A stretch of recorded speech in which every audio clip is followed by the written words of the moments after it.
Hello and welcome to today's briefing. I'm Dana, and joining me is Matt. We're covering the latest news across politics, economy, sports, and entertainment. Hi, Dana. Thanks for having me. I'm looking forward to diving into the stories with you. Let's start with the political news. President Trump has indicated that he may withdraw Todd Blanche's nomination for Attorney General if certain Senate Republicans don't fall in line. The issue revolves around a tax audit immunity deal that Trump negotiated with his own Department of Justice. That's right. The reporting suggests that Senators John Cornyn and Thom Tillis are voicing concerns over the settlement. Can you explain what exactly is at stake here? The deal in question grants broad tax audit immunity to Trump and his family business. Some senators are pushing for limits on this immunity, which is causing a standoff. So what's the potential impact if Trump pulls Blanche's nomination? If Trump withdraws the nomination, it could delay the process significantly.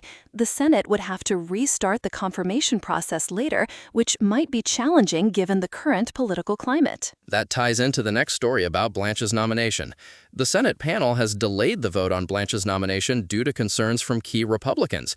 How does this development relate to Trump's statement?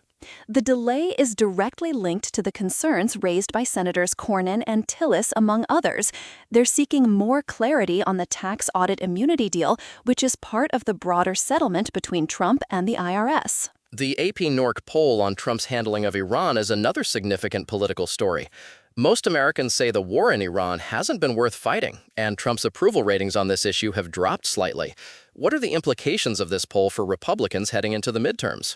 The poll suggests that the ongoing conflict in Iran is becoming increasingly unpopular. For Republicans, this could be a challenge, especially if the war continues to drag on. Moving on to a lighter note, there's been a bit of an embarrassing moment for the State Department. They presented a map at an international AIDS conference that mislabeled every single country in Africa. The State Department has taken full responsibility for the error. That's quite a gaffe.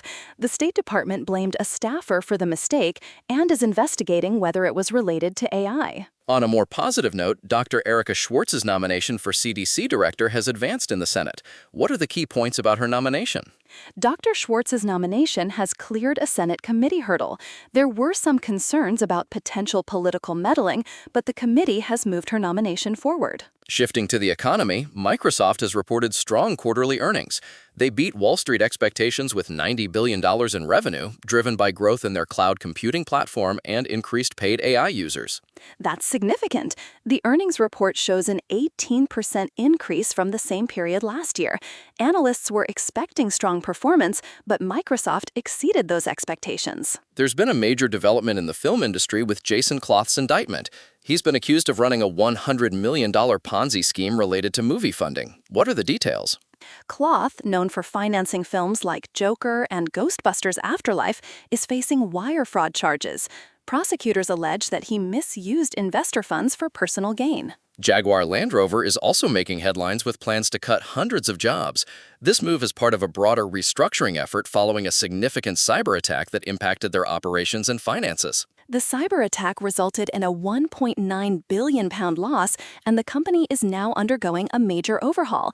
They're cutting around 300 jobs in the UK as part of this process. On a more positive economic note, India is setting up its first telecom manufacturing zone in Gwalior. What are the expected outcomes of this project?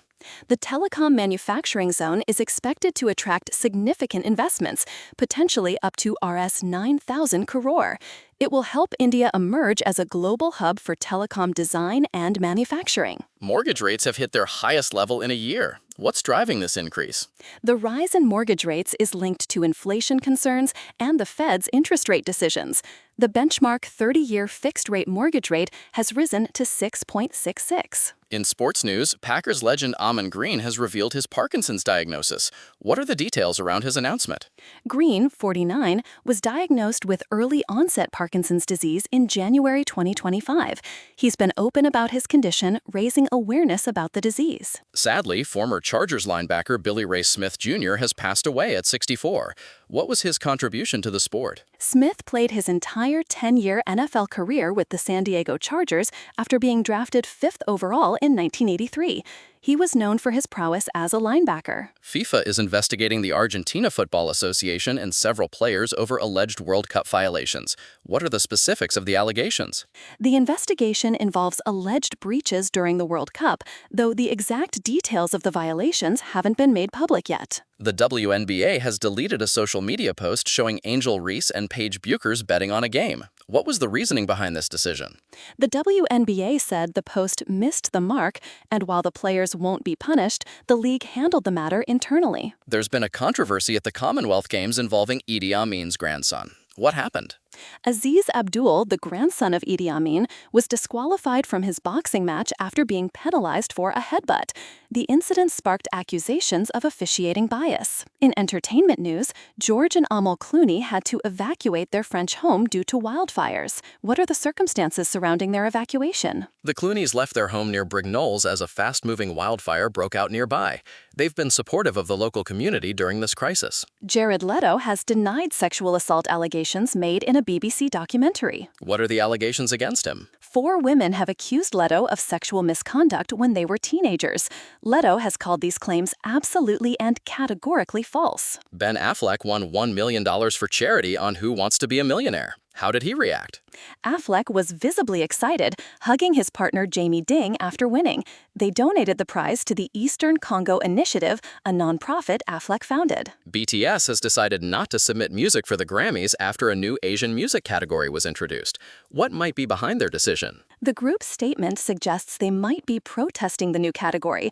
The introduction of the Best Asian Pop Music Performance category could be a factor in their decision. There's been a court ruling in favor of Amy Winehouse's friends. What was the case about?